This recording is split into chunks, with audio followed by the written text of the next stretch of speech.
I think the majority of attention, as it was in the build-up, has gone to Anthony Joshua, who put in a destructive, dominant performance to stop Otto Wallin.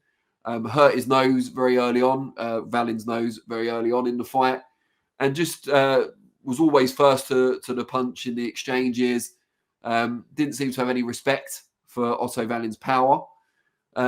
And yeah, just really seek and destroy a mission and got it done with Ben Davison in the corner for the first time as well. So very impressive. And we're putting out a poll basically saying, do you consider AJ to be back to his best? Simple binary choice, yes or no. Because it seems to have very much divided opinion. We've had a lot of people saying, well, this is the AJ we wanted. This is the aggressive AJ we've been looking for some time. And then we saw another school of thought embodied by Ayman's interview with Thomas Hauser a couple of days ago, wherein Hauser said he doesn't think AJ proved a great deal because of the, lack of strong opposition against him. And again, that's no disrespect to Otto Wallin, but he didn't show much on the day of reckoning, at the day of reckoning. So, is AJ truly back to his best, or is the jury still out? Ayman, watching it, and reflecting on it since, what's your view on that?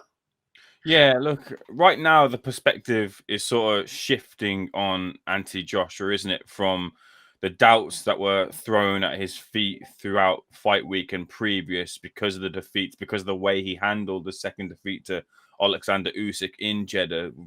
Everyone's always questioned his mentality, which I find somewhat unfair, with him being largely under the microscope for any minutiae in terms of whatever action he takes. So those were there for Anthony Joshua, and those are what people were looking at. And that dominant performance over Otto Wallin, deemed as a stiff opponent, well, he took stiff shots all night from Anthony Joshua. But the thing and feeling for me is, and speaking to Hauser sort of helped me kind of paint a full picture and draw a conclusion from it. It was like, where truly does Wallin rank in amongst that heavyweight pack? Because he's not a front runner. My take on that is, he beat Gassiev, but what's Gassiev accomplished at heavyweight? A cruiserweight fighter, very good cruiserweight fighter, but at heavyweight, where does he fall in the ranks to? His best and his biggest claim so far is the performance against Tyson Fury, which was, and should be stated, that on another night, he might have got the victory and been the one to defeat Tyson Fury, but on the night he didn't.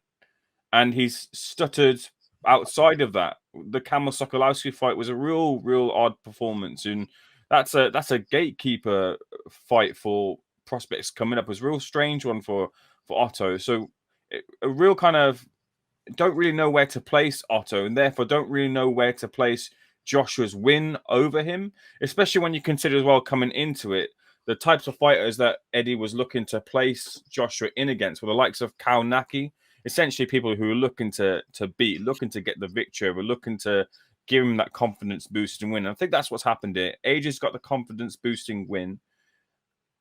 And I feel that with a bit more time, we might see more of a fluid version of the Ben Davison version of Anthony Joshua. But this was a very good start and a very good turning the corner on that perspective of Anthony Joshua. But I'm not fully behind it just yet. Well, we'll just go to the chat for the first time tonight. Please keep them coming, guys. Questions, comments, likes as well, because we only seem to have 2 at the moment. I blame Thunder Road because he's not here to remind people to like the video. Your Discover Relax channel says Joshua versus Caballero would be a good fight. The winner should fight against the winner between Usyk and Fury. There's no chance Joshua's going to take that fight. I agree it'd be a really good fight, and the winner of that would deserve a title shot. But, it's the epitome of maximum risk, minimum reward, unfortunately. Just C. Dot says, I don't think AJ is quite back to his old self. However, he certainly seems to be the closest to it than he's been for some time. Errol HL says, Joshua never really did anything to suggest he ever declined as a fighter. He only looked worse in Usyk fights because it's Usyk. And even in those fights, he was boxing well.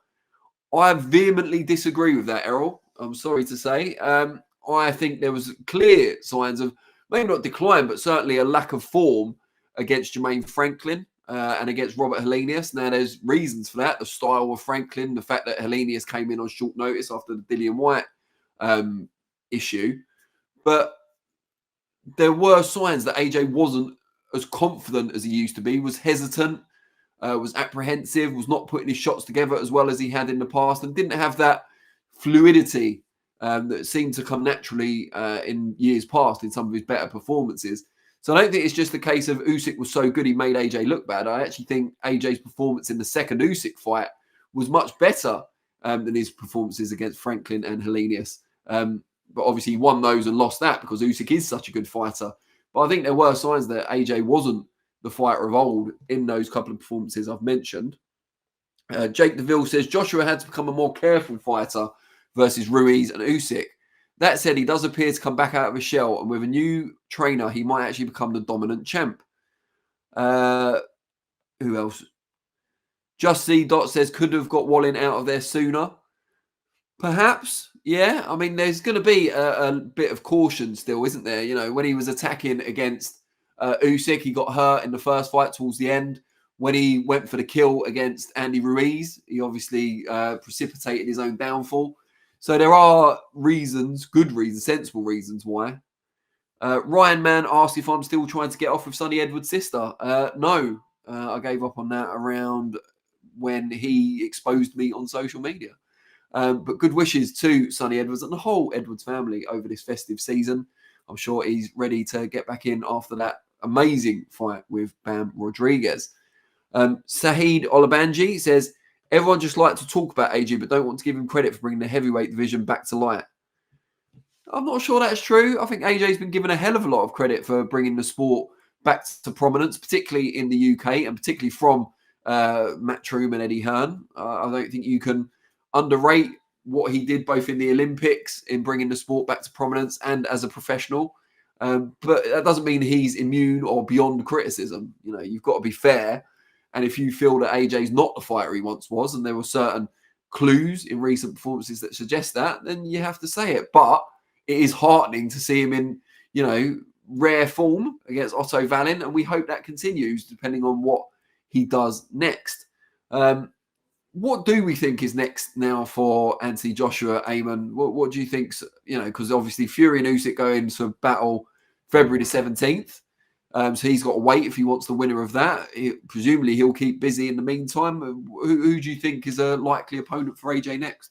There was that sort of that like clarity, then lack of clarity when Raheem was asking AJ in his interview, and he was like, "What do you want? Do you want Wilder or do you want the belts?" And AJ was like, "Well, I want Wilder, but if the belts are there, then I want the belts. And Wilder, I don't want Wilder, but I want the belts, and I want Wilder if he's got the belt." And there was all that going on in the fight week. And then he had to then clarify it in the post-fight interview when he was asked. And he said, look, I'll fight Wilder, but if Wilder doesn't have a belt, I don't want him. And that's kind of been his motivation ever since he lost the belt to reclaim a belt. AJ doesn't really want to get these rivalries that boxing fans have picked off as ones that they want to see on their calendars, mark those on the calendars for this year to come. He'd rather chase whoever's holding the belt. So therefore, we know what the picture is then for AJ. The picture is clearly Fury versus Usyk. Then the IBF is going to fragment off of that. It's the IBF, isn't it? And then they'll rematch again for the unified, and then it'll be Joshua and it'll be Hrgović for the IBF title. That's plainly and clearly for me the direction for Anthony Joshua there. Unless for some reason the winner, the rematch doesn't happen in the undisputed fight, and then the winner of the undisputed decides to defend against Hrgović, and Anthony Joshua has to wait his turn. But for me, it looks like the picture's pretty clear. It's Hrgović, or there was the feeling that potentially, and it's turned around a little bit because it was said that he wouldn't take this fight in the lead up to it. But now, I believe it was on IFL, Eddie Hearns mentioned it, and Hauser also said in my interview with him that he'd mentioned it too. And I thought it was a very interesting mention. And Ngannou would be a potential opponent. Now, that's a very that's a very wild direction to go from stating specifically that, look, I don't really want Ngannou, and now I do want Ngannou. What's the reason behind that if that does materialize? But that's also there in the offing too, considering what he did against Tyson Fury, considering what it would bring in terms of eyes, considering what AJ would feel he could do to Ngannou, and leaving Hrgović for an extra fight there, then going into undisputed. Sorry, title fight. Yeah.